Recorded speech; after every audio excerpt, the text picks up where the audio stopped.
All right, good evening. As you know, I'm Larry Snelling, Superintendent of Chicago Police Department. It is unfortunate that we're having this presser tonight because I come to you with a heavy heart because we've lost another police officer who was out working, attempting to protect the city, and was tragically taken away from us by gunfire.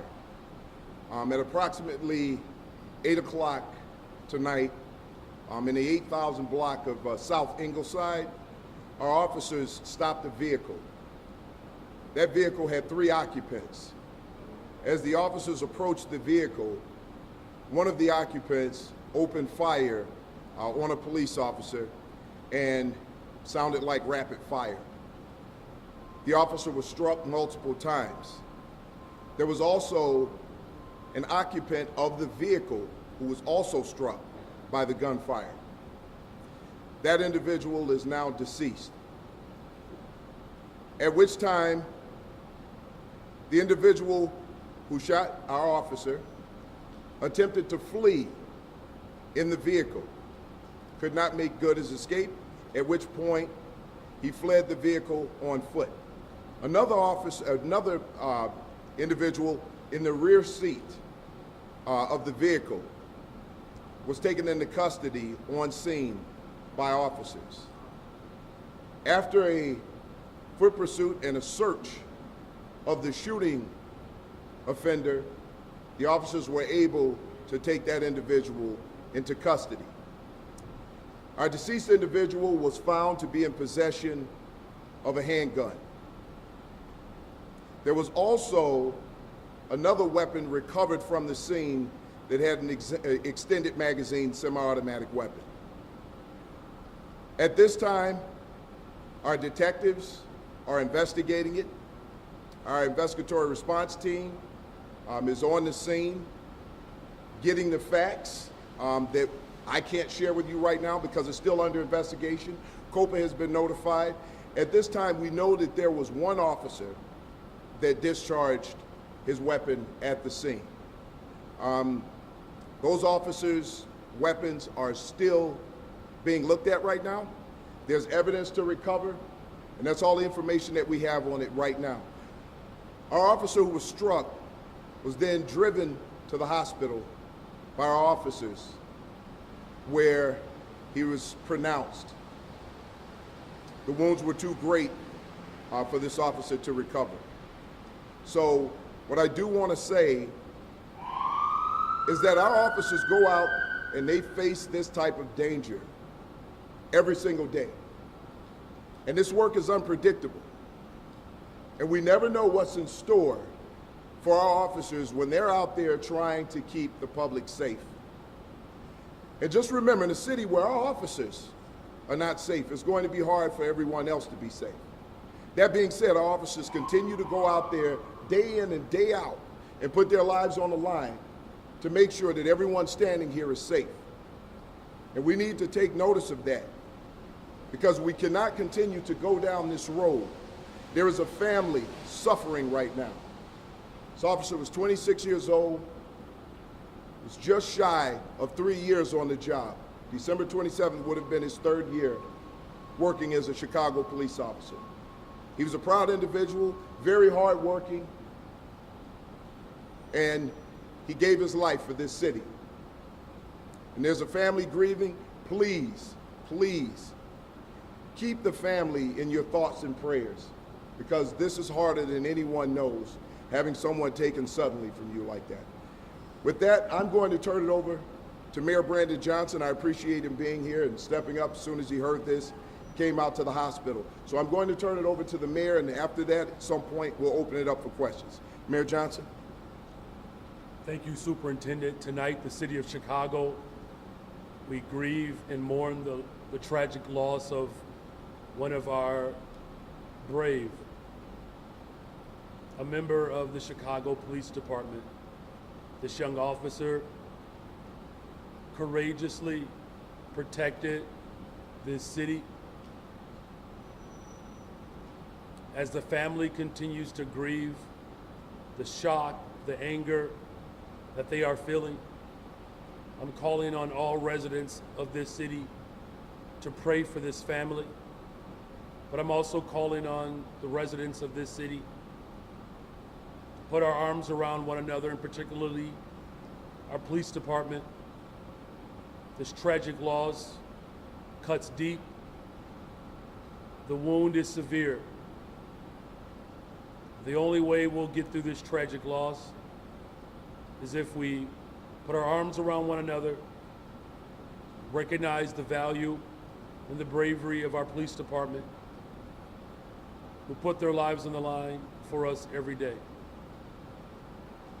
The investigation will continue to unfold, but what we are calling for and what we anticipate and expect is swift call to justice, to make sure that those who are responsible for this tragedy are held accountable, and individuals who continue to seek terror in our city, we will hold you accountable. With that, again, our thoughts and our prayers are with this family, and as a city of Chicago, we will rise again. With that, turn it back over to Superintendent Larry Snell. Thank you, Mayor.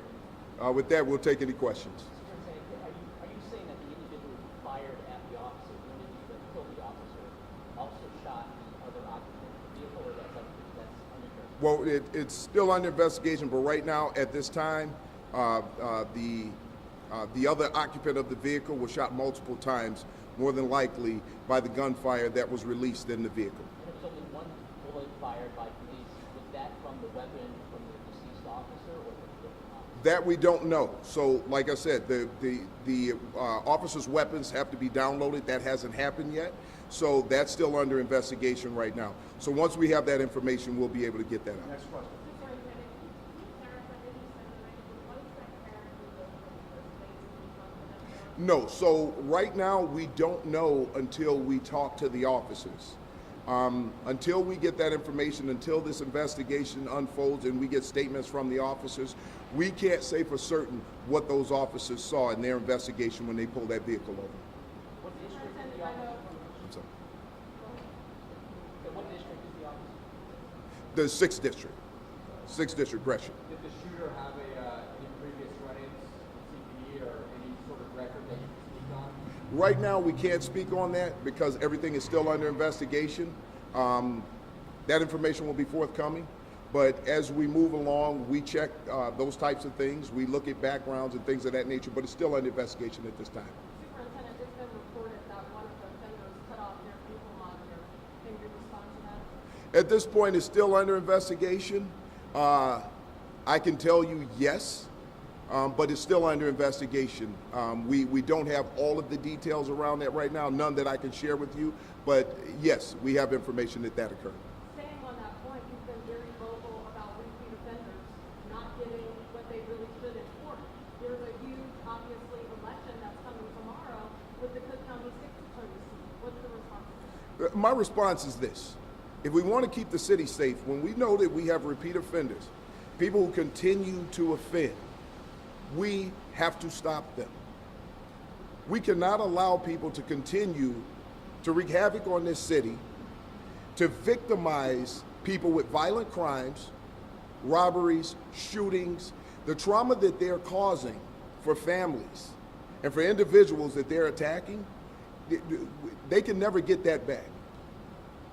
You may get better, you may learn to live with it, but that trauma stays inside of these people forever. And we have to do everything that we can to keep violent offenders off the street, especially those who are repeating these acts. If we don't do that, then we're failing our citizens. We're failing our children. We're failing their futures. We have to keep violent offenders off the street. Final question.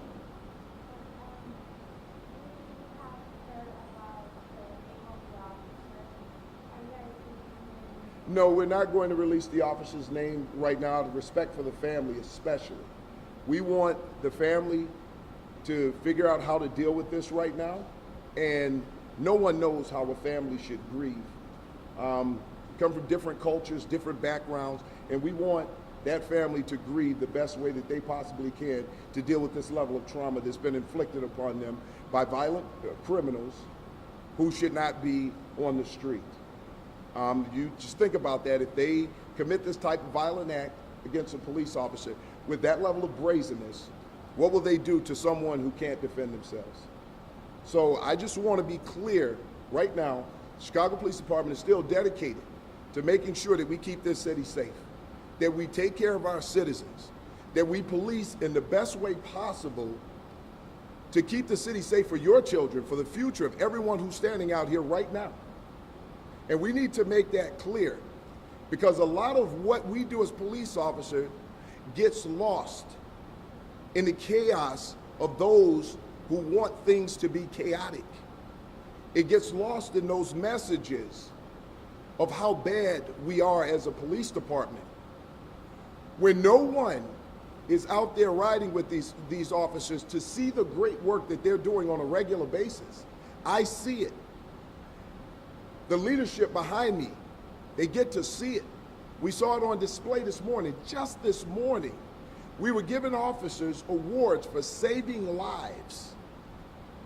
And now we're mourning the loss of one of our great officers who's doing great work out there.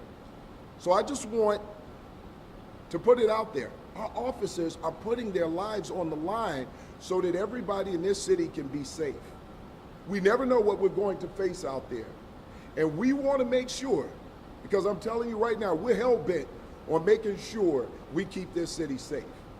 And we're going to continue to work toward that. Thank you, Superintendent. Thank you. Are you able to just comment where the offender was arrested? Was it, you said it was after pursuit, was it a residence somewhere else? That, I don't have that information right now, because that is still part of the investigation.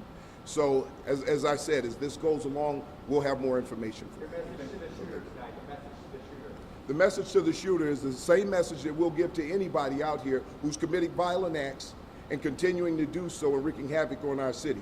We will get you, and we will prosecute you to the fullest extent of the law. We're going to do the best possible investigation that we can, collect all of the evidence to make sure that we put people like this away so that they never see the light of day again. Thank you. Thank you.